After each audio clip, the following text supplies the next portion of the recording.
Hello बच्चों, नमस्कार। तो कैसे आपसे मैं उम्मीद करता हूँ आप सब अच्छे होंगे। तो आज आप लोग के पार्ट 6 वीडियो की क्लास हो रही है और पार्ट 6 वीडियो जो है से आप लोग के लाइव क्लास कराने की कोशिश किया था, बट क्लास किसी इंटरनेट इशू होने के कारण थोड़ा सा क्लास लाइव नहीं हो पाया था दोस्तों। तो ये आप लोग के वीडियो को हमें बिल्कुल क्लास से आप लोग कवर करने की कोशिश कर रहे हैं। तो आप लोग इस क्लास में शुरू से अंत तक बने रहेंगे और चैनल पर नए हैं तो चैनल को सब्सक्राइब करेंगे और बेल आइकन दबाएंगे ताकि सारी आने वाली नोटिफिकेशन आपके पास पहले सबसे पहले पहुंचे और आप अच्छे से क्लास कर पाएं।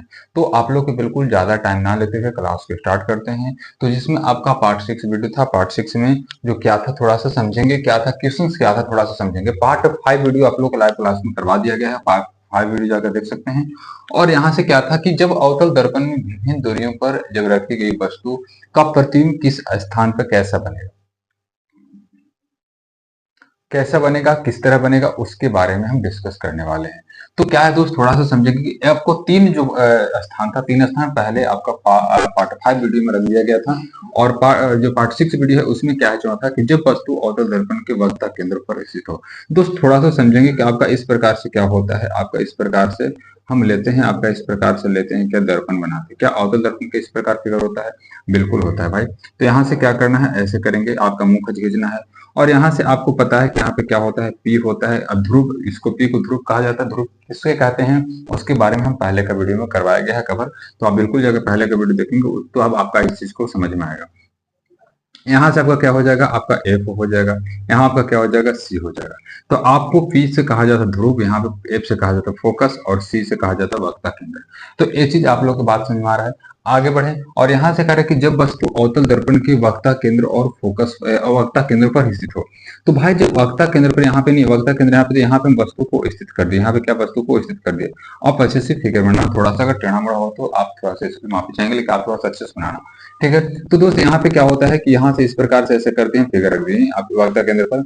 अब क्या होता है कि इसको मुख, देखिए यहाँ पे बहुत सारे किरण निकल रहे हैं, इसमें क्या होते हैं बहुत सारे किरण निकल रहे हैं। जब भी मान लीजिए मोमबत्ती चलाते हैं तो उसमें से बहुत सारी रोशनियां निकलती रहती है, आपको चारों तरफ रोशनी निकलती है, तो आप उसमें से दो प्रकाश को रख लेना, दो रोशनी को पकड़ना है और उसके अकॉर्डिंग चलना है। जैसे में क्या होता है कि मान लेते हैं यहाँ से इसको लेकर चलते हैं, इस प्रकार से यहाँ से एक मुख अक्ष के समांतर किरण लेकर चलते हैं, मुख अक्ष के समांतर किरण लेकर चलते हैं।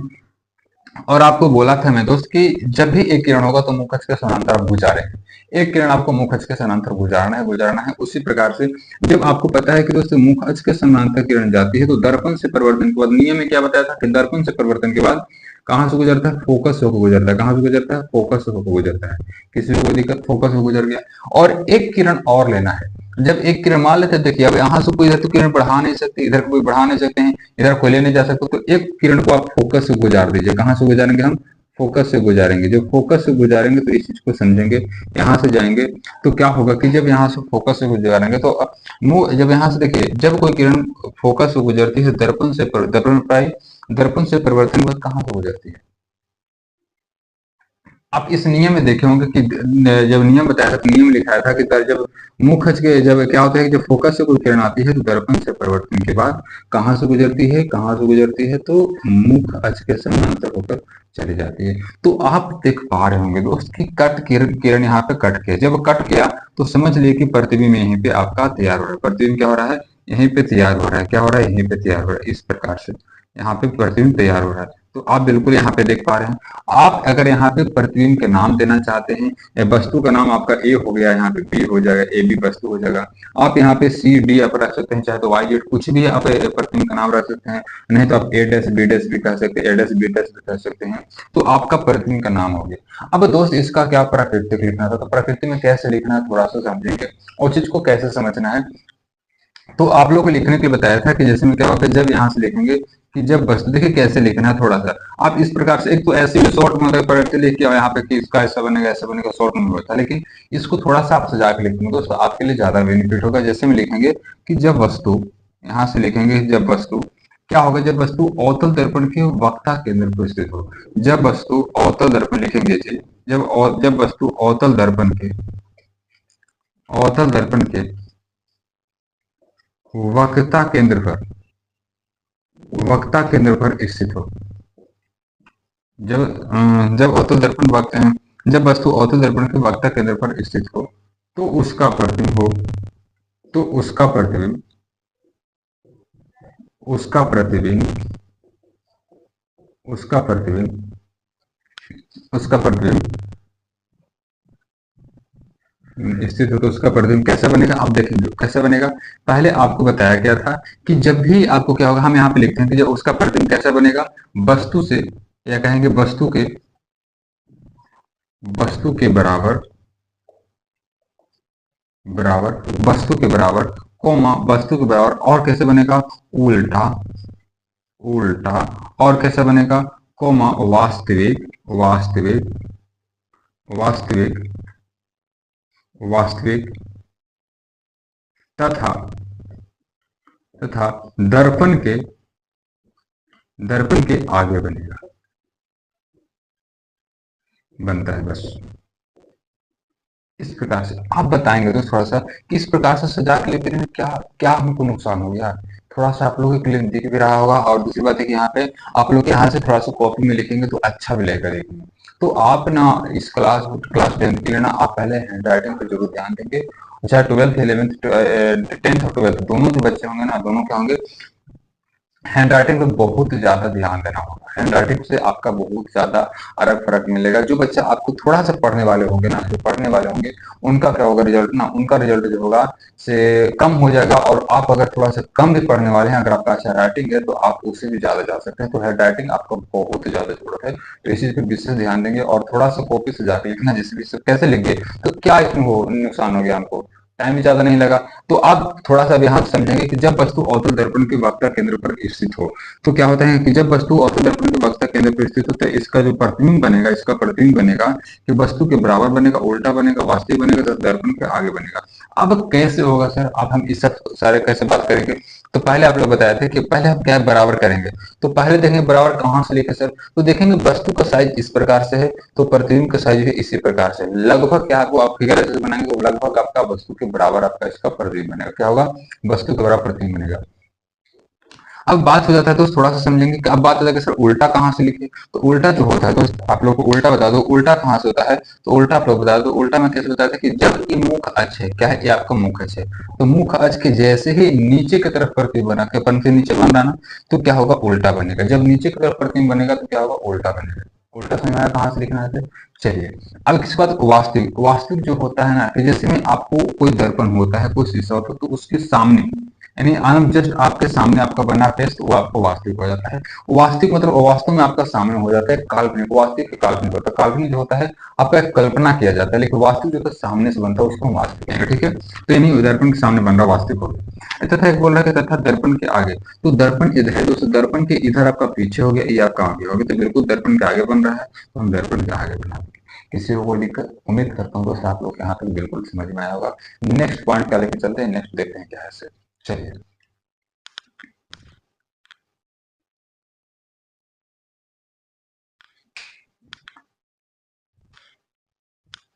चलिए, तो नेक्स्ट क्या है दोस्त, नेक्स्ट हम बोर्ड को साफ करते हैं और नेक्स्ट देखते हैं पार्ट क्या है। तो अगर देखिए अब यहाँ तक वस्तु आ गया था, एक आपका यहाँ पे रखा गया था, यहाँ पे रखा गया था, यहाँ पे रखा गया था, यहाँ पे रखा गया था, यहाँ पे रख दिया गया। अब वस्तु कहाँ रखते हैं थोड़ा सा समझेंगे। अब वस्तु को कहाँ रखते हैं इस चीज को समझेंगे। अगला पॉइंट क्या होता है कि जैसे हम यहाँ तक रख देते, जब ध्रुव वक्ता केंद्र पर रख देते, अब वस्तु कहाँ रखेंगे, अब वस्तु रखेंगे वक्ता केंद्र। यहाँ जब होता दर्पण के वक्ता केंद्र, और यहाँ से करेंगे और वक्ता केंद्र और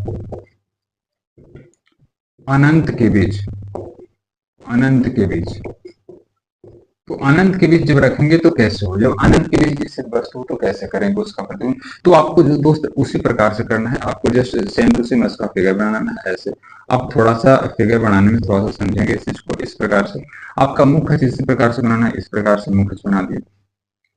यहाँ पे आपका पी हो जाएगा, यहाँ पे आपका एफ हो जाएगा, यहाँ पे आपका सी हो जाएगा, यहाँ पे आपका सी हो जाएगा।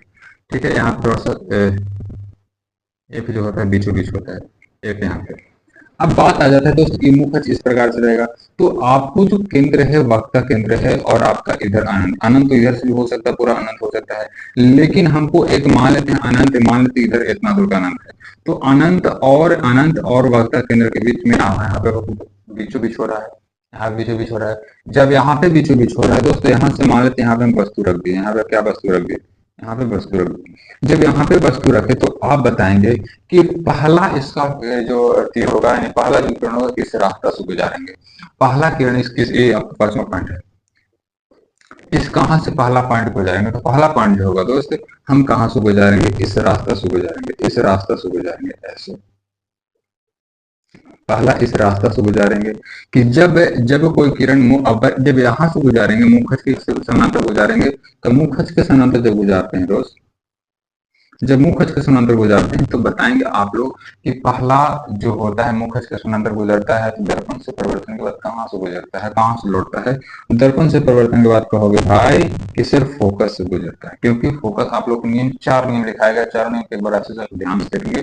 तो दर्पण से क्या होता है, तो परिवर्तन के बाद फोकस से गुजरता है, कहाँ से, फोकस से होकर गुजरता है। अब इसके बाद क्या होता है दोस्त, थोड़ा सा समझेंगे। फोकस गुजर गया, अब क्या होता है, एक किरण ना, आप एक किरण कैसे लेंगे, एक किरण, अब देखिए इधर से तो कुछ अब ले नहीं सकते हैं, तो एक किरण इधर से गुजार नहीं सकते हैं, फोकस से गुजार नहीं सकते हैं, क्योंकि फोकस से गुजार दें, फोकस से गुजारेंगे तो आप किधर बनेगा। तो ऐसा किरण करते हैं कि आपका एक यहाँ से हम किरण गुजारते हैं, क्या यहाँ से किरण सी से यानी वक्ता केंद्र से गुजारते हैं, सी को यहाँ पे ऐसे रख देते हैं, यहाँ पे ऐसे, यहाँ से ऐसे गुजारते हैं, इस प्रकार से ऐसे। जब यहाँ से ऐसे गुजारेंगे तो क्या होगा कि दर्पण कुछ और ऐसे खिंचाएगा इस प्रकार से। चलिए, तो यहाँ से जब भी आएगा, जब आपका वक्ता केंद्र से जब कोई किरण आती है तो दर्पण से परिवर्तन के बाद क्या होता है दोस्त, उसी रास्ता से क्या होती है, वापस लौट जाती है, उसी रास्ता से क्या होती है, वापस लौट जाती है। बात तो समझ में आ रहा है, बात तो समझ में आ रहा है। चलिए, तो अब यहाँ से क्या होगा कि आप देखेंगे कि यहाँ पे एक किरण यहाँ पे क्या कट गया, तो प्रतिबिंब जो होगा यहाँ पे ऐसे बनेगा, प्रतिबिंब क्या होगा, ऐसे बनेगा। समझ रहे मेरी बात को। तो अब यहाँ पे अब बस इसे तो करना, सिर्फ थोड़ा सा समझना दोस्तों, बाकी आपके लिए आसान हो जाएगा ये चीज। यहाँ तक आप लोग क्लियर है। जब यहाँ तक क्लियर है तो हमको क्या करना है, थोड़ा सा चीज को समझेंगे। कैसे करना है कि मान लेते हैं कि जब कोई वस्तु यहाँ से प्रकाश कर देती है, जब यहाँ पे, अब लिखना क्या है थोड़ा सा, अभी आपसे हम पूछना चाहते हैं। जब वस्तु, अब यहाँ से लिखेंगे कि जब वस्तु, लिखेंगे कैसे कि जब वस्तु, प्राकृतिक कैसे लिखेंगे, जब वस्तु अवतल दर्पण के, अवतल दर्पण के, अवतल दर्पण के वक्रता केंद्र, वक्ता केंद्र और वक्ता केंद्र, जब वस्तु अवतल दर्पण के वक्ता केंद्र और अनंत के बीच स्थित हो, अनंत के बीच स्थित हो, तो उसका प्रतिबिंब,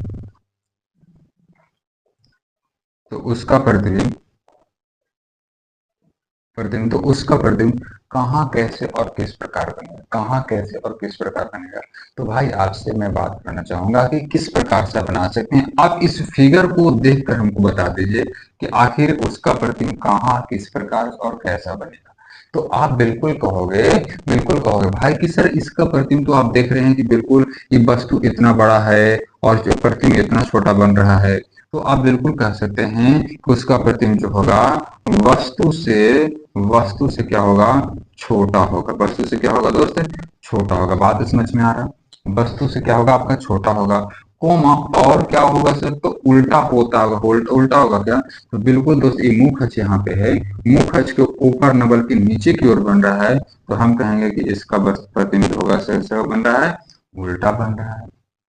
बात समझ में आ रहा है। और कोमा दे क्या कह सकते हैं, अब कैसा बन रहा है, वस्तु का कार्य बड़ा है छोटा है तो लिख दिए, अब बात है उल्टा भी लिख दिए। अब क्या होता है, क्या अब वास्तविक बन रहा है या काल्पनिक बन रहा है, तो आप बिल्कुल कहोगे कि नहीं सर ये बन रहा है कैसा, वास्तविक बन रहा है। कैसा बन रहा है, वास्तविक बन रहा है। और क्या होगा दोस्त, वास्तविक बन रहा है, और क्या होगा, और यहाँ से कैसे कह सकते, और क्या होगा, तो आप कहोगे दोस्त, आप कहोगे कि सर दर्पण के पीछे की ओर कहाँ कुछ बन रहा है, दर्पण के पीछे की ओर नहीं बन रहा है, तो दर्पण की आगे की ओर बन रहा है। तो हम यहाँ से कहेंगे कि और दर्पण के आगे की ओर, दर्पण की आगे, आगे बनता है, आगे बनता है, बनता है। बात समझ में आया, बात समझ में आया, बात समझ में आया, बताइए। बात समझ में आया, यहाँ तक इसका जो आंसर इस प्रकार से लिखना है। क्या बात आप लोग को समझ में आया दोस्त।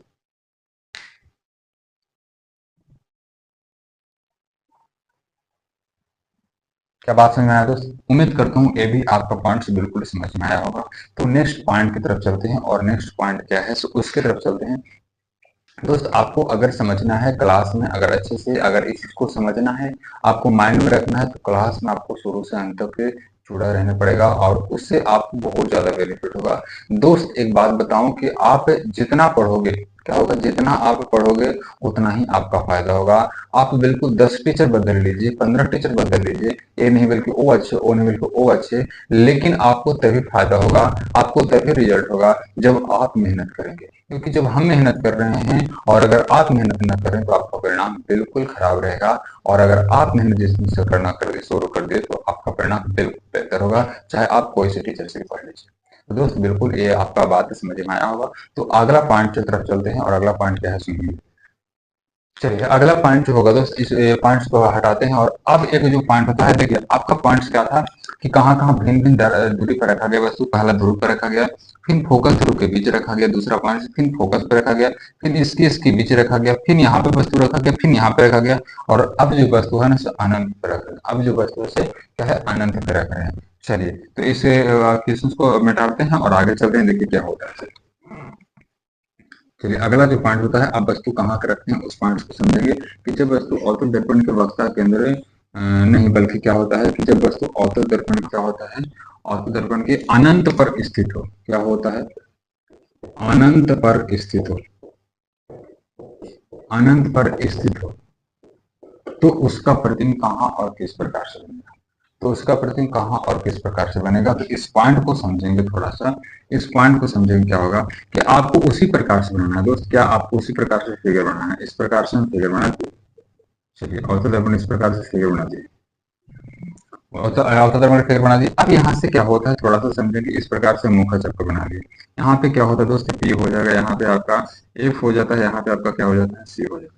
बात समझ में आ रहा है, यहाँ तक आप लोग सी हो जाता है। अब जो बात आ जाता है भाई कि हम सर अनंत पे वस्तु कहाँ रखेंगे, तो अनंत पे दोस्त वस्तु आपका ये नहीं बल्कि इधर रखना है। अब अनंत पे जब है ही है तो आपको क्या करना है कि अनंत से दो किरण गुजार देना है। क्या करना है, अनंत से आपका दो किरण गुजार देना है। तो क्या होता है दोस्त कि एक मान लेते हैं कि अनंत से ऐसे कोई किरण आता है, इस प्रकार से इधर से आ रहा है ऐसे, और ऐसे ऐसे यहाँ से आ रहा है, यहाँ पे आगे आया, दर्पण पे आया इस प्रकार से। तो दर्पण से परिवर्तन के बाद आप बताएंगे कि दर्पण से परिवर्तन के बाद जो किरण होगा वो किस रास्ते से जाएगा।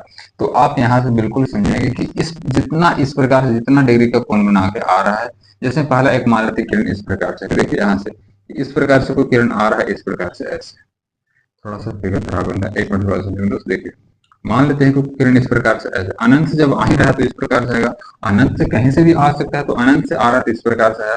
जब आपका ध्रुव पर कोई किरण आता है तो वो क्या होता है, दर्पण से परिवर्तन के बाद जितना डिग्री का कोण बना के आता है उतना डिग्री कोण बना के वापस, थोड़ा सा ज्यादा हो गया ना, इसको यहाँ से ऐसे करते ऐसे, इस प्रकार से उतना ही डिग्री का कोण बना के क्या होता है, वापस चला जाता है, वापस चला जाता है। सर एक किरण और कहाँ से लाएंगे, तो आप बिल्कुल देख पा रहे होंगे दोस्त, आप बिल्कुल इस चीज को देख पा रहे होंगे कि मान लेते हैं कि कोई किरण यहाँ से इस प्रकार से ऐसे आया, इसी प्रकार से ऐसे आया, ऐसे ऐसे, तो दर्पण से परिवर्तन के बाद उसी रास्ते से उतना ही डिग्री कोण बना के क्या होगा, लौटेगा, उसी प्रकार से उतना ही डिग्री का कोण बना क्या होगा, लौटेगा, ऐसे ऐसे, इसी प्रकार से क्या होगा, लौट जाएगा।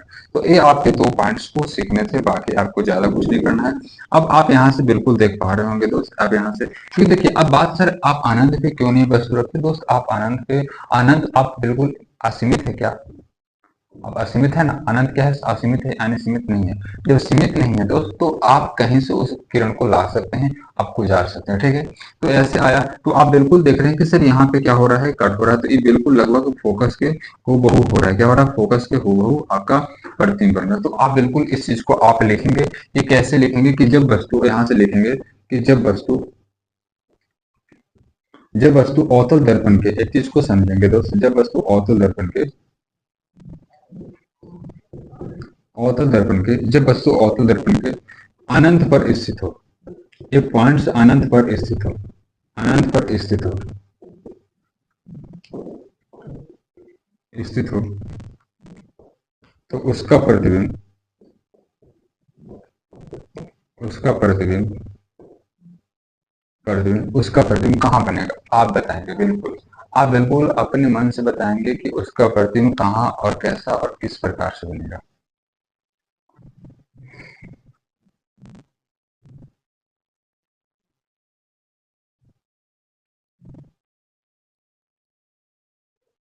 चलिए बताइए।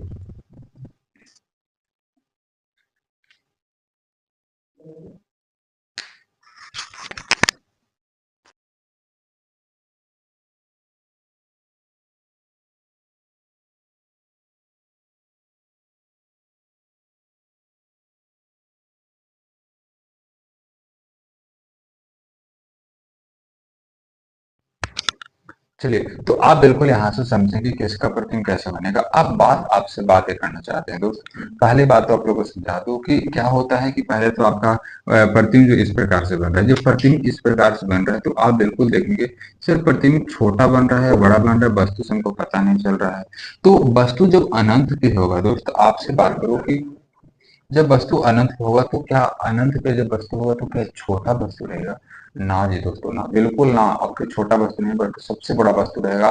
तो आप कह सकते हैं वस्तु सबसे बड़ा है और प्रतिबिंब इतना छोटा बन रहा है, तो कह सकते हैं कि उसका प्रतिबिंब वस्तु से क्या होगा, वस्तु से क्या होगा, वस्तु से छोटा बनेगा। क्या बनेगा दोस्त? वस्तु से छोटा बनेगा, वस्तु से छोटा बनेगा। बात तो समझ में आया? वस्तु से छोटा बनेगा। कोमा, कोमा और क्या होगा, और तथा कोमा कह सकते हैं कि क्या होगा कि आपका कहाँ बनेगा, फोकस पर बनेगा। कहाँ? फोकस पर, फोकस पर बनेगा। ये चीज भी लिख सकते हैं, फोकस पर। और कोमा तथा कोमा क्या होगा, उल्टा बनेगा। क्या होगा? उल्टा बनेगा। और क्या हो सकता है? और और दर्पण के आगे या पीछे? तो कहोगे ना सर, बिल्कुल दर्पण के आगे बनेगा। या कह सकते हो वास्तविक प्रतिबिंब बनेगा। क्या बनेगा? वास्तविक बनेगा। कैसे बनेगा? वास्तविक बनेगा, वास्तविक बनेगा, वास्तविक बनेगा। वास्तविक तथा क्या हो जाएगा आपका? दर्पण के दर्पण के दर्पण के आगे बनेगा। तो यही पॉइंट आपके लिखने थे, दर्पण के आगे बनेगा। बात तो समझ में आया दोस्त। उम्मीद करता हूँ ये आपके पॉइंट्स बिल्कुल क्लियर हो गए होंगे। तो यही आपके 6 पॉइंट्स थे। कितने थे? 6 पॉइंट्स थे। आप लोग के 6 पॉइंट्स भी बिल्कुल आप लोग करवा दिया गया कवर। तो उम्मीद करता हूँ बेहद आप लोग क्लास अच्छी लगी होगी। तो इस आपका अगला जो पॉइंट है दोस्त, अगला पॉइंट के बारे में थोड़ा सा बात कर लूँ। तो अगला पॉइंट जो होता है, अगला पॉइंट थोड़ा सा दोस्त आप लोग 1 मिनट क्लास बने रहे। चलिए, अब तक आप जो अवतल दर्पण की बात चल रहा था, तो अब एक आता है उत्तल दर्पण से प्रतिबिंब कैसे बनता है। तो उत्तल दर्पण का आपको बाद में पॉइंट से, लेकिन इसके पहले एक आपका अवतल दर्पण के जो एक इंपॉर्टेंट क्वेश्चन है उसको हम कवर करा देते। तो उसमें क्या है कि अवतल दर्पण का उपयोग लिखिए। क्या है? अवतल दर्पण का उपयोग कहाँ कहाँ किया जाता है, इसके बारे में लिखेंगे। तो थोड़ा सा हम क्लास को क्या करते हैं, यहाँ से इसके बाद हम आगे बढ़ाते हैं और अवतल दर्पण का जो उपयोग होता है दोस्तों, उस चीज को थोड़ा सा समझेंगे कि अवतल दर्पण का उपयोग कैसे होता है और कहाँ होता है। तो क्या बोर्ड आप लोगों को साफ कर दो? चलिए, तो आप बोर्ड साफ करें। यहाँ से एक बार आपको अगर चाहते तो नोट कर लेंगे।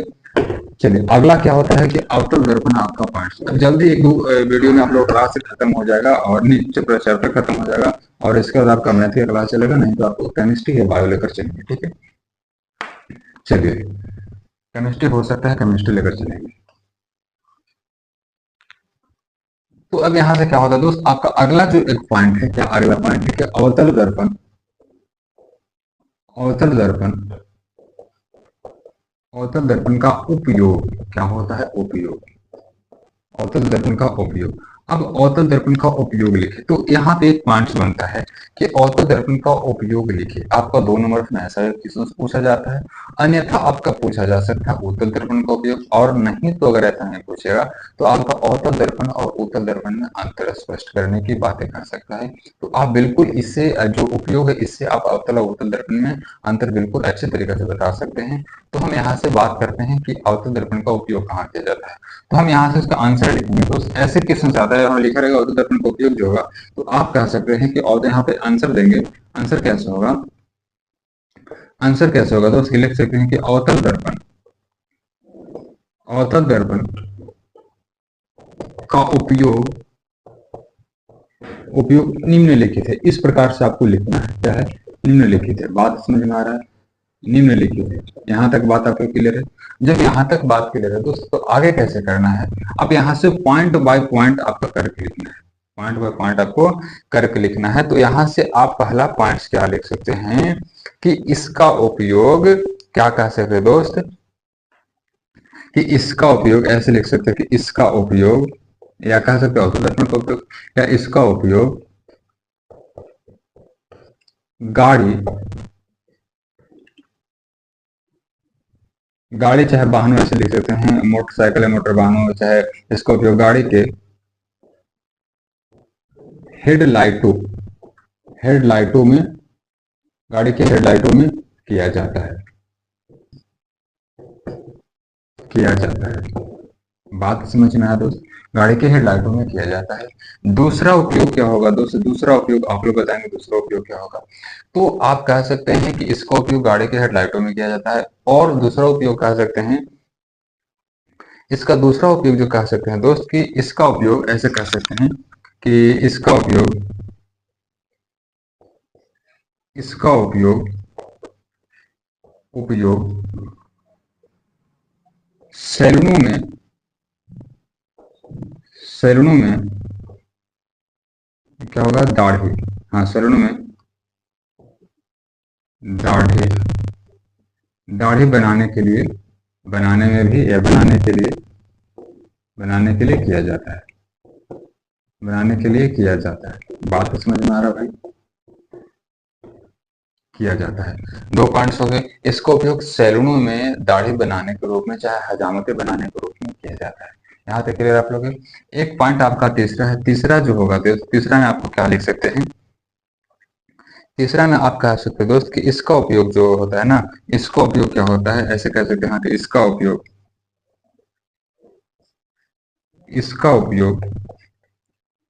इसका उपयोग कह सकते हैं कि इसका उपयोग डॉक्टर, क्या होगा दोस्त, डॉक्टर रोगियों को रोगियों को रोगियों को इसका उपयोग डॉक्टर रोगियों को कान, नाक, गला को जांच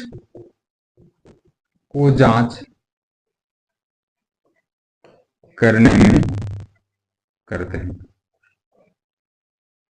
या ऐसे भी हो सकता है कि इसका उपयोग डॉक्टर रोगियों को कान, नाक, जांच, गला को जांच करने में करते हैं, चाहे किया जाता है, इस प्रकार से लिख सकते हैं। और एक चौथा पॉइंट आप लिख लेंगे कि इसका उपयोग क्या होगा दोस्त, इसका उपयोग सौर भट्टियों में किया जाता है। आप शॉर्ट में लिख सकते हैं, इसका उपयोग सौर भट्टियों में किया जाता है। सौर भट्टियों भट्टियों भट्टियों में सौर भट्टियों में किया जाता है। तो उम्मीद करता हूँ दोस्त आप लोग को बिल्कुल एक बार से समझ में आया होगा। एक बार फिर से थोड़ा सा आप लोगों को समझा दूं।